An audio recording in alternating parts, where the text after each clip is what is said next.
Mga idol, ating panoorin yung CCTV footage ng ating ibon bago siya namatay. Tignan natin yung dahilan ng kanyang pagkamatay, mga idol.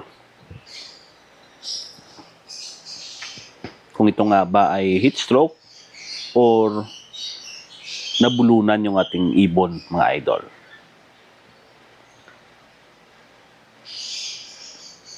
Nandito yung ating ibon sa bilog na to. Yan yung kanilang cage. At ito yung ating ibon. Nakasabit, mga idol. Dahil nung gabing yon ay hindi pala nakapasok sa nest box yung ating ibon. Yan, kung napansin nyo, buhay na buhay pa yung ating ibon.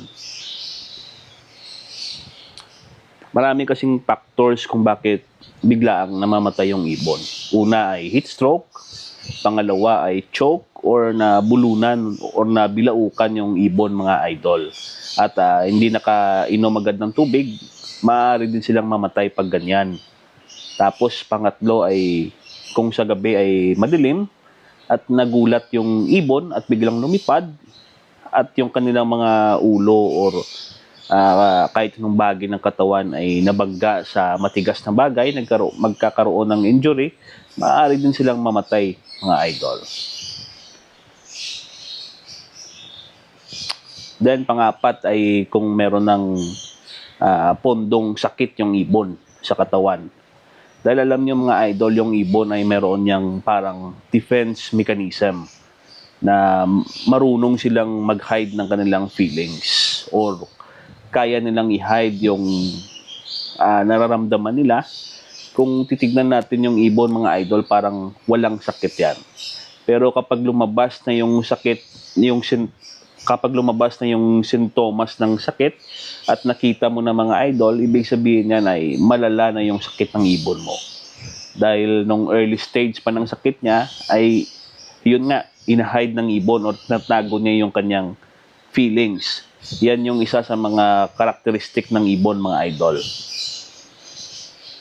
At kapag nakita mo na yung mga sintomas, example, nagkaroon na ng sipon, bumabasa na yung isang mata niya o nagkakaroon ng one eye cold, ibig sabihin malala na yan, mga idol. Kaya nga tayo gumagamit ng mga maintenance sa ating mga ibon para iwas tayo sa mga ganyang mga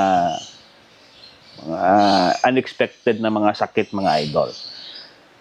Kaya dito sa footage na to, malalaman natin, mga idol, kung ano nga ba yung nangyari sa ating ibon. Ayan. I-zoom lang natin ng konti para mas klaro sa inyo, mga idol, dahil medyo malayo yung camera ng aking ibunan. At naka-night vision tayo dahil madilim na ng gabing ito. Actually, early pa naman ito na nangyari. Nasa 6:30 to 6:50 ng gabi, mga idol. So, early pa masyado.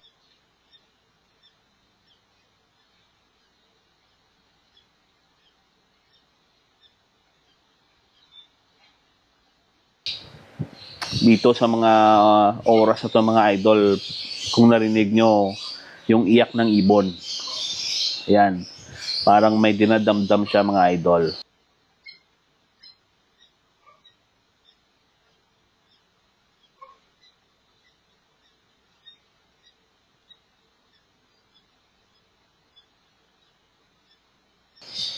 Iyak siya ng iyak. Kung titignan nyo, wala namang ibang gising na ibon kundi sila lang dalawa. Humuhuni siya at parang umiiyak, mga idol. Ayan, panoorin na natin yung video hanggang dulo para kayo mismo yung mag-judge kung ano nga ba yung nangyari. Kung night stroke ba, nabilaukan, or nabangga yung ibon. Dahil kung heat stroke, mga idol, parang hindi ako kumbinsido na heat stroke ito. Dahil sa wala namang namatay na iba sa aking, lalong-lalo na sa aking mga painakay nung gabing yon. Maliliit pa yung mga painakay ko, mga idol. Kung talagang sobrang init at kung talagang sobrang init ng gabing yon, ay malamang merong mamamatay sa aking mga painakay na mga maliliit. Kaya nagda-doubt din ako, mga idol. Kaya pinanood ko tong CCTV na footage nila para at least maliwanagan talaga ako kung anong nangyari sa aking ibon.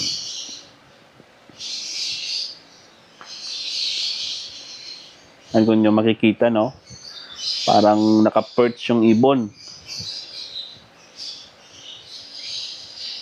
At kung napansin nyo kanina, meron siyang mga tinutuka-tuka, mga idol.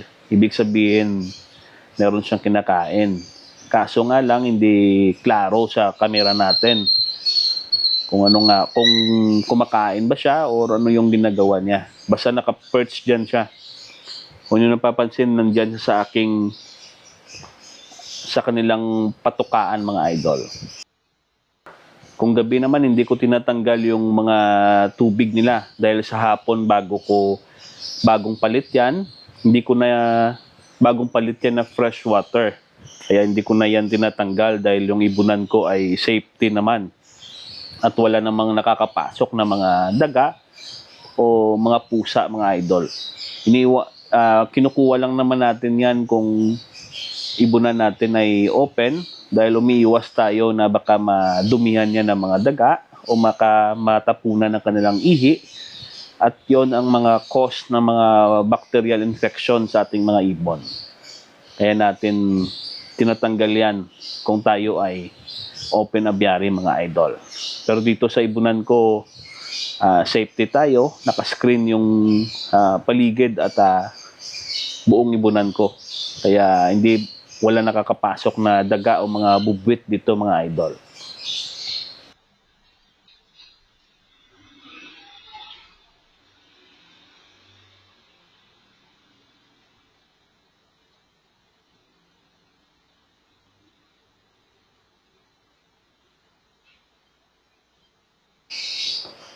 Dito, mga idol, tignan nyo, gumagalaw-galaw pa yung ating ibon sa kanilang cage, mga idol.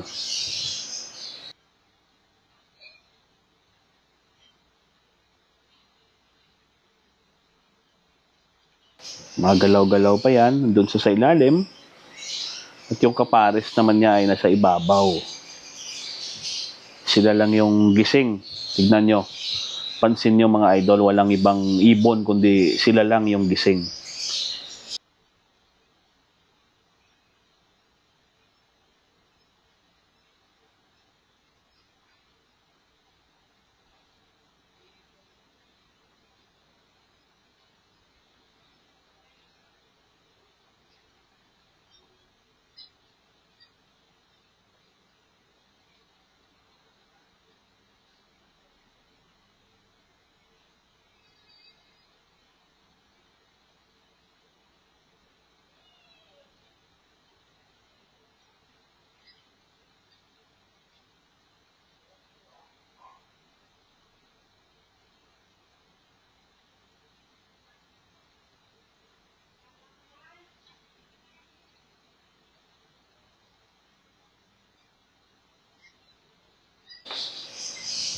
Ilang beses ko nang pinanood tong video na to, hindi pa rin ako sigurado kung ano talagang nangyari sa ibon ko. Yun nga, sabi nga ng isang nag-comment sa atin, basta may buhay talagang darating yung panahon na mawawala sila sa atin o mamamatay sila. Gaya din sa atin ng mga tao, mga idol. Meron ding limitasyon yung ating buhay. Actually, maraming nakikiramay sa akin. Nagpapasalamat ako sa mga taong yon, sa mga idolo natin at sa mga taga-suporta na nakiramay, mga idol. Actually, naka-move on na ako. Tanggap ko na yan, mga idol. Alam ko na yan dahil bago tayo pumasok sa industriya ng pag-iibon o sa hobby ng pag-iibon, talagang open-minded tayo na open yung mind natin na darating talaga yung panahon na mawawala yung mga alaga natin. Kaya wag tayong masyadong attach sa ating mga ibon, mga idol, dahil hindi natin hawak yung kanya-kanyang mga buhay.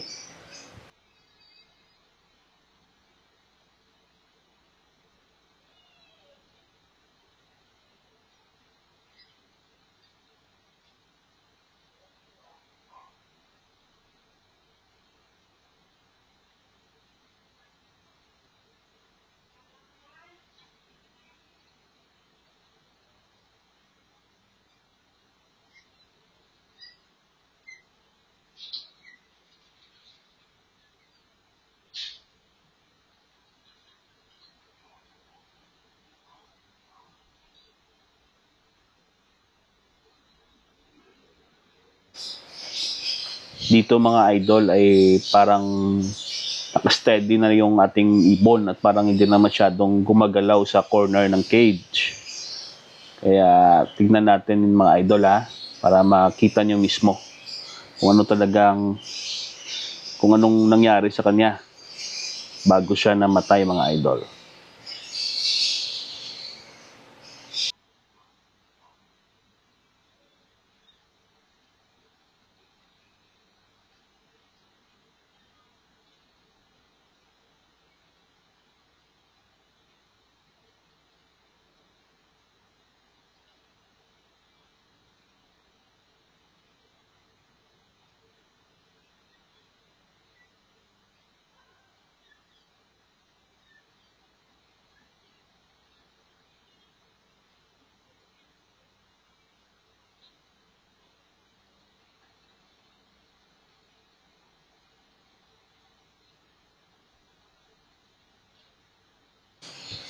Ito na mga idol yung huling sandali ng ating ibon. Bigla na lang siya ditong pumagaspas. At yun na nga mga idol, tumaob bigla. Ayan. Yan. Ano? Yun na mga idol. Wala na siya. Yan na yung kanyang last na galaw.